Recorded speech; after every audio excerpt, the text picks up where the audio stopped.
Welcome back to the show. Now, she's performed to critical acclaim in over 20 countries on 5 continents, from Carnegie Hall to Japan's Osaka Symphony Hall.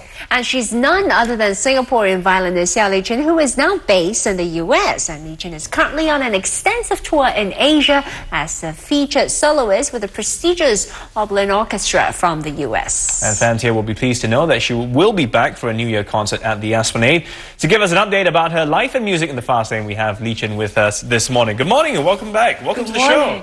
Good morning. So, you are now based in the U.S. You've been away for quite a few years. I mean, when you come back, do you still find you got to, readjust? Or? Yes, especially the weather is very cold now in the U.S. But it's so nice to be back home. I went and had my mee noodles yesterday. I love it. So you've been missing home quite a bit. Yes. How long have you been away, actually?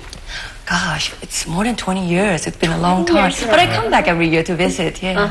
Yeah. Okay. And what have you been up to in the United States? I mean, some of the fans would like to know what you've been busy with recently. Well, I am a director of the College of Charleston, the strings program. So I've been doing a lot of teaching, giving master classes everywhere, working with young people. They really recharge my batteries. It's wonderful. Yes. And in fact, my latest project, as you mentioned, is touring Asia and China, key cities, Beijing and Shanghai on Christmas Eve, Christmas Day, New Year's Eve. So I'm a busy working girl. It's really heartwarming for me to be able to bring this concert to end the tour in Singapore, in home ground at the Esplanade.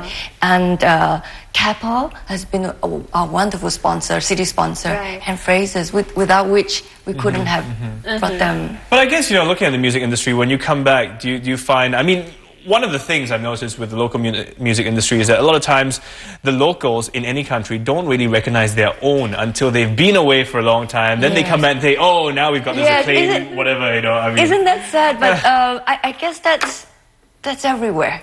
It's like that. You just have to roll with that and make your own opportunity. I think if anything, living in America has taught me you have to be proactive and get things done, So that's been a great learning lessons for me. I guess that's what you're going to impart to the budding musicians that you're teaching right now. I mean, you've seen musicians from all over the world, and now you're into teaching. Do you think that Singapore has what it takes to make it big and compete in the international arena when it comes to absolutely resounding yes. In fact, my friends, they're also impressed. They were like, oh, can we come with you to Singapore? It's like, so it's wonderful to be part of a country that invests so much in the arts, and it's active and it's very vibrant. I see difference every time I come back. It's great. Yes, I'm thrilled to be able to say this as part of the arts community here. Yes. How did you fall in love with the violin? It's a love-hate. When I was little, 3 months old, my dad, was a violin teacher, started me on the violin. But I was a late bloomer, though. I boycotted and put him off until I was 7 years old. I think we all start that way in a way when our parents force us to pick up the instrument, love-hate relationship. And then when you get older, you start to appreciate what they did to you. Yes, it takes a lot of discipline. And it's really playing an instrument, it encompasses so much, not just making beautiful music. You're like an athlete. You have to be in good shape. After all, you have to stand for 2 hours, at a concert. So there's a lot to it. And it teaches you discipline and how you must face defeats and rejections. So all that from the mind. I guess one doesn't quite think about that when you have your lessons. Because it looks glamorous. But actually, there's so much. For example, the hour before I play is so sacred. It's like, I guess, like golfing. You have to focus and to make sure that you're free. Your mind is on the right spot. To make Well, tell us then, what does it take to be in your position as a leading violinist? I mean, how many hours of practice does it take you? I mean, what more does it require than just physical training? I think a lot of it has to do with mentor. A lot of times, students will get very worried on stage, but they should be very critical when they're practicing. That's when you want to hear everything. But on stage, you should just let it happen. So there's a lot of psychological thing that goes on, just like in sports, because you have to crystallize that in that short minute. amount of time. Right? Absolutely. So the discipline of the mind is absolutely critical. And you have to be fit. Right. So. Well, you have brought your violin in. I mean, maybe you can tell us, is this particular violin a special, I don't know, how many violins do you have? Oh, this is my only one. Oh, you're only one? Okay. I'm very faithful. She's been traveling with you all over the world, I suppose. Yes. I'm very fortunate to have a fairy godmother, Lady McNeese. She's been a wonderful inspiration to me. Not only was she her foundation supported my studies in the States. This violin is a personal gift from her. It's a 250-year-old Venetian violin. It's quite special. And every time I play it, it warms my heart. Yes, I think about her. Maybe you can play something for us. Sure. Help us warm our hearts this morning. I'm going to play a little bit from the Tigan that I'm going to be playing it on the 6th. Okay. Hopefully it's a little seductive. I hope it's a good piece. Okay.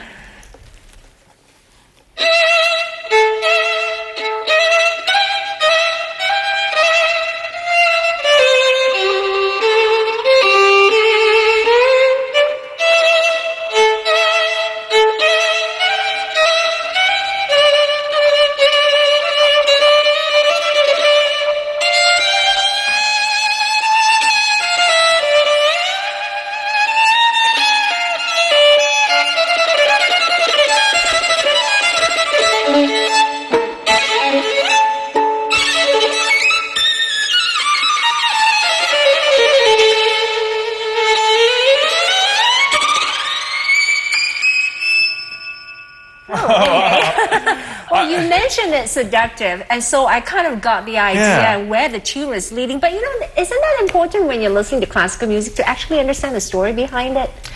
It helps, but it's so international music. You feel it if the performer is communicative. But I love this. Yes. That's the seductive part. I You think of it can as almost seductive. picture it in your mind of what's happening. I mean, we won't describe Hopefully it. But not.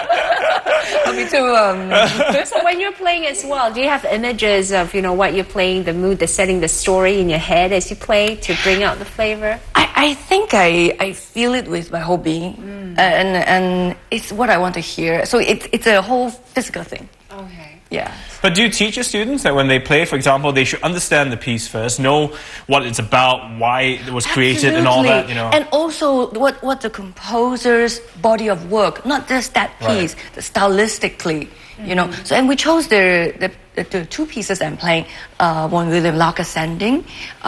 He studied with Ravel for orchestration, so there's a lot of history involved. Yes. What I admire about musicians is you have this little versatile instrument, and for your case, the violin, and through the bow and the violin, you actually express a range of emotions, whether it's happy, sad, or just now sexy and seductive.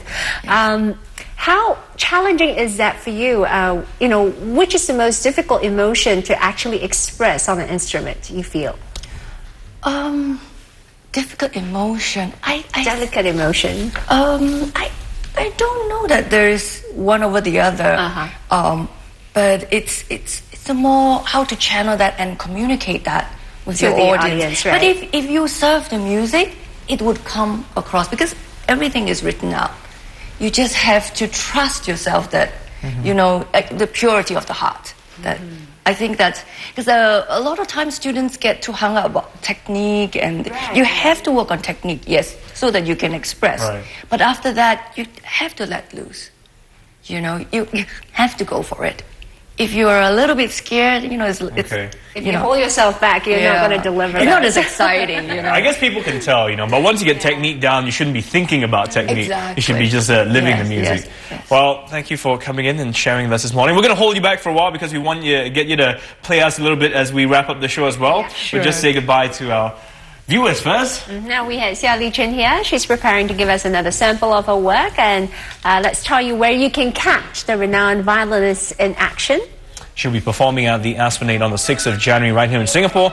You can check out ticket details at SISTIC. The address is on screen right now.